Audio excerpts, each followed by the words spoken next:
அனைவருக்கும் வணக்கம் மக்களே. நான் Karthikeyan. Kanshika click YouTube channel மூலியமாக உங்களை மீண்டும் சந்திப்பதில் பெருமகிழ்ச்சி அடைகிறேன்.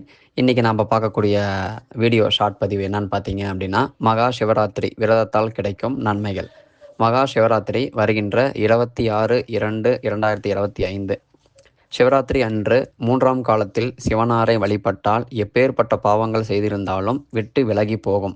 அதாவது தன்னால் ஒதுக்கப்பட்ட, தன்னால் ஏற்றுக்கொள்ளாத விஷயங்களை கூட சிவபெருமானார் அந்த நேரத்தில் ஏற்றுக்கொண்டு மன்னித்து அருள் புரிவாராம். அந்த அளவிற்கு மகத்துவம் மிக்க நேரம் அது. சூரியன் மறையும் வேளையில் சிவராத்திரி பூஜைக்கு ஏற்பாடு செய்ய வேண்டும். முதல் ஜாமம் என்பது மாலை 6 மணி முதல் 9 மணி வரை. 2ஆம் ஜாமம் என்பது இரவு 9 மணி முதல் 12 மணி வரை. 3ஆம் ஜாமம் என்பது இரவு 12 மணி முதல் அதிகாலை 3 மணி வரை.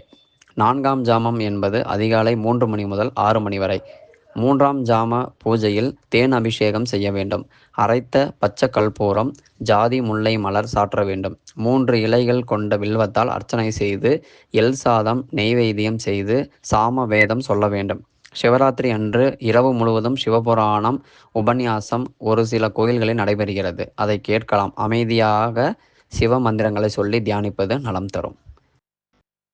மேலும் இது போன்ற ஆன்மீக பதிவுகளுக்கு சேனலை சப்ஸ்கிரைப் பண்ணுங்கள். நன்றி, வணக்கம்.